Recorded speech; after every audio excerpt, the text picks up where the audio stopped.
Hello friends, आज मैं इस वीडियो में आपको नेपोलियन हिल द्वारा लिखी गई पुस्तक थिंक एंड ग्रो रिच के सभी प्रिंसिपल्स के बारे में बताऊंगा। यह किताब लेखक नेपोलियन हिल ने दुनिया के सबसे कामयाब 500 लोगों का इंटरव्यू लेने के बाद लिखी थी। आपको जानकारी के लिए बता दूं कि ये सब करने में उन्हें 20 साल का समय लगा। एक एक करके हम इस किताब के सभी प्रिंसिपल्स डिस्कस करेंगे। तो चलिए शुरुआत करते हैं। पहला प्रिंसिपल, डिजायर, मतलब कुछ करने की तीव्र इच्छा।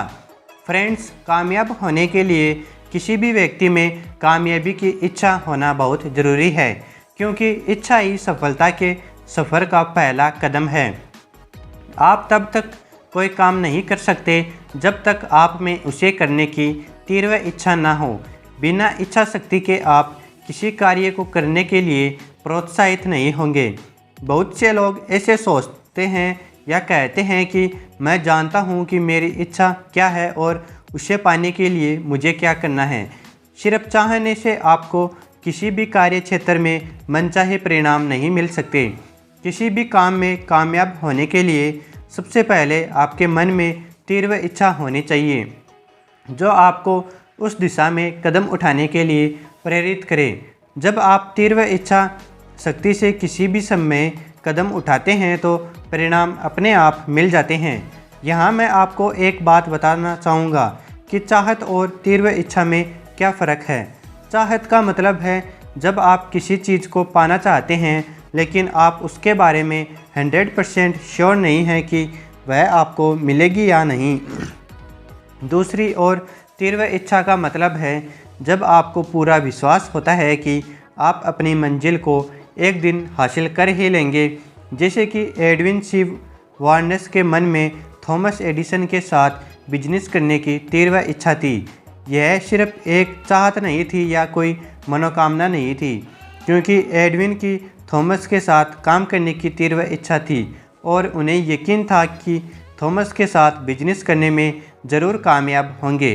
एडविन जब थॉमस से पहली बार मिले तो उन्होंने उनके साथ बिजनेस करने का मौका नहीं मिला, लेकिन कुछ वर्षों बाद थॉमस से दोबारा मिले तो उनकी ये इच्छा पूरी हो चुकी थी और वे थॉमस के बिजनेस पार्टनर थे।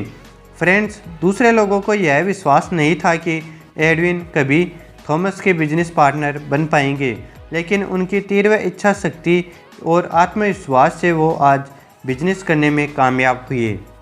दूसरा प्रिंसिपल, फेथ, यानी अटूट विश्वास। फ्रेंड्स, दूसरा प्रिंसिपल कहता है कि जब मन में कुछ पाने की तीव्र इच्छा हो तो उस इच्छा के कारण मन में एक अटूट विश्वास भी होता है।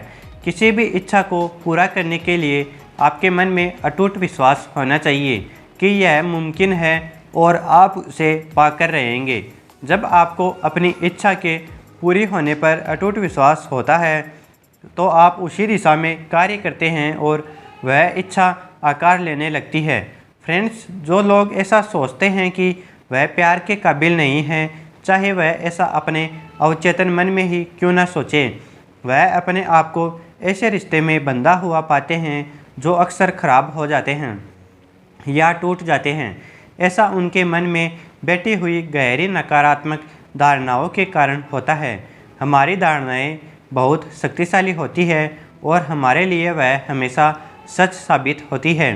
आपकी कोई इच्छा है और आप उसे पूरा करना चाहते हैं तो मन में अटूट विश्वास करें कि वह पूरी होगी। आपको अपने मन में अटूट विश्वास करना होगा कि जो आप चाहते हैं वह आपको ज़रूर मिलेगा, क्योंकि अटूट विश्वास से ही इच्छाएं पूरी होती है। अगर आपको अटूट विश्वास करने में मुश्किल होती है तो इस बात को अपने मन में बार बार दोहराइए कि आप जो पाना चाहते हैं वो पाकर रहेंगे और आपकी इच्छा ज़रूर पूरी होगी। बार बार किसी बात को दोहराने को अफर्मेशन कहते हैं। जब आप किसी बात को मन में बार बार दोहराते हैं तो यह बात आपके अवचेतन मन में बैठ जाती है और आपको सच लगने लगती है। किसी बात को बार बार दोहराने से आपका अटूट विश्वास बन जाता है। तीसरा प्रिंसिपल, ऑटो सजेशन, यानी आत्मसम्मोहन। फ्रेंड्स, बचपन से ही समाज ने और हमारे माता पिता ने हमारे लिए कुछ सीमाएं निर्धारित की है। समाज कहता है कि हमें उन सीमाओं के अंदर ही जीना है और उससे बाहर जाकर हम कोई कार्य नहीं कर सकते। यही कारण है कि जीवन में कुछ भी बड़ा करने को नहीं सोचते, क्योंकि हमें बचपन से ही ऐसा बताया गया है कि हम जीवन में कुछ बड़ा नहीं कर सकते। समाज हमें कहता है कि कुछ बड़ा करने के बारे में सोचना भी पाप है। ये धारणाएं हैं हमारे अवचेतन मन में आत्मसम्मोहन की तरह काम करती हैं और हमारा पक्का विश्वास बन जाता है कि हम कुछ बड़ा पाने में और कुछ बड़ा करने के काबिल नहीं हैं। बचपन से ही ऐसी धारणाएं होने के कारण हम कभी बहुत बड़ा करने की सोचते ही नहीं। फ्रेंड्स, ऐसी नकारात्मक धारणाओं से मुक्ति पाने के लिए हमें ध्यान लगाना होगा।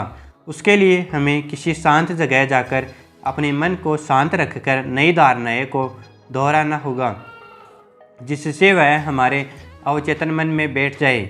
नई धारणाएं जैसे कि वह सब कुछ पाने की काबिलियत जो हम चाहते हैं। दुनिया में कोई भी ऐसी छोटी या बड़ी चीज़ नहीं होती। यह सब तो बचपन से हमारे माता पिता और समाज ने हमें सिखाया है।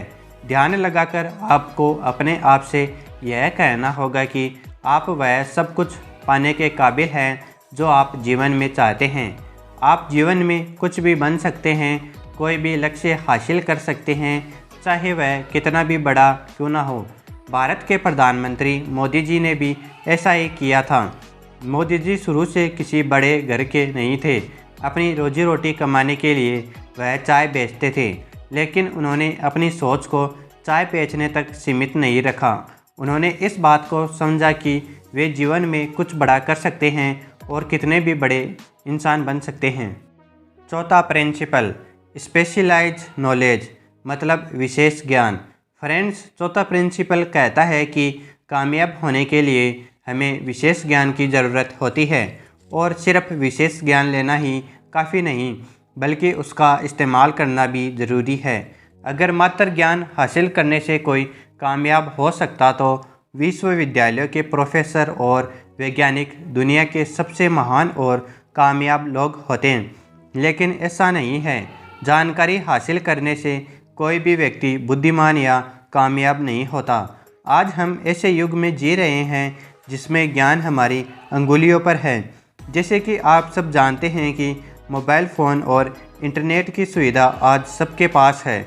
हम किसी भी चीज़ की जानकारी हासिल कर सकते हैं, लेकिन फिर भी हर व्यक्ति अपने जीवन में कामयाब नहीं है। ज़्यादातर लोग इंटरनेट का इस्तेमाल जानकारी हासिल करने के लिए नहीं करते, और जो करते भी हैं वह उस जानकारी का सही इस्तेमाल नहीं करते। फ्रेंड्स, जीवन में कामयाब होने के लिए, कुछ बड़ा करने के लिए सिर्फ ज्ञान ही नहीं, विशेष ज्ञान का होना बहुत ज़रूरी है। विशेष ज्ञान मतलब है अपने कार्य क्षेत्र का ज्ञान। जैसे कि कोई महान खिलाड़ी मात्र कॉलेज की पढ़ाई करने से खिलाड़ी नहीं बनता, उसे अपने खेल के बारे में विशेष ज्ञान लेना पड़ता है और लगातार अभ्यास करना पड़ता है, जिससे वह एक महान खिलाड़ी बनता है।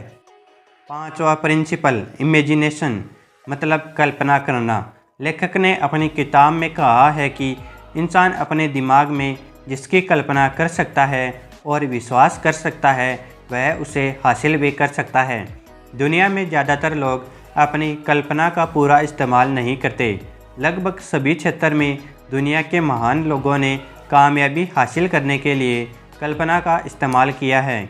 महान लोग जो भी बनना चाहते हैं और जो भी हासिल करना चाहते हैं, पहले अपने दिमाग में उसकी कल्पना करते हैं। उदाहरण के तौर पर दुनिया के महान वैज्ञानिक अल्बर्ट आइंस्टाइन कोई भी आविष्कार करने से पहले दिमाग में उसकी कल्पना करते थे। और सिर्फ आइंस्टाइन ही नहीं, कोई वैज्ञानिक किसी वस्तु या किसी मशीन का आविष्कार करने से पहले दिमाग में उस चीज़ की कल्पना करता है कि बनने के बाद वह कैसी दिखेगी और वह कैसे काम करेगी। यहाँ कल्पना का मतलब दिन में सपने देखना नहीं है। कल्पना का मतलब है रचनात्मक कल्पना, जो कामयाबी हासिल करने में बहुत शक्तिशाली हथियार का काम करती है। रचनात्मक कल्पना का मतलब है कि आप जो भी बनना चाहते हैं या जो भी हासिल करना चाहते हैं, उसकी कल्पना करना, यानी अपने दिमाग में उसकी तस्वीर के रूप में देखना। छठा प्रिंसिपल, ऑर्गेनाइज्ड प्लानिंग। फ्रेंड्स, जीवन में कामयाब होने के लिए हमें वास्तविक योजना की ज़रूरत होती है। वास्तविक योजना बनाना ही किसी भी इच्छा को पूरा करना का पहला कदम होता है। हमें किसी भी कार्य को करने से पहले उसकी पूरी योजना बनानी चाहिए। ख़ास तौर पर किसी बड़े काम को करने के लिए ख़ास तौर योजना होनी चाहिए। आप जो भी काम करना चाहते हैं उसके लिए एक योजना बनाइए और उसे एक कागज़ पर लिखिए। कागज़ पर लिखने से योजना के कामयाब होने के संभावना अधिक होने लगती है। उसके बाद उस योजना को छोटे छोटे स्टेप्स में विभाजित करें। आपको ऐसे लोगों को इकट्ठा करना होगा जो आपको अपनी योजना पर काम करने में मदद करेंगे। और लोगों को इकट्ठा करने से पहले आपको ये भी सोचना होगा कि आप अपने काम के बदले में उन्हें क्या देंगे, क्योंकि कोई भी व्यक्ति बिना पैसों के काम नहीं करेगा। उसके बाद अपनी टीम के साथ हफ्ते में कम से कम 2 बार मीटिंग करें और अपनी योजना को अपनी टीम के साथ डिटेल में डिस्कस करें। दोस्तों, अगर आपको इस वीडियो में बताई गई बातें पसंद आई हो तो वीडियो को लाइक व कमेंट करके ज़रूर बताएं और ऐसे ही और वीडियोज़ के लिए हमारे चैनल को सब्सक्राइब करें। Thank you.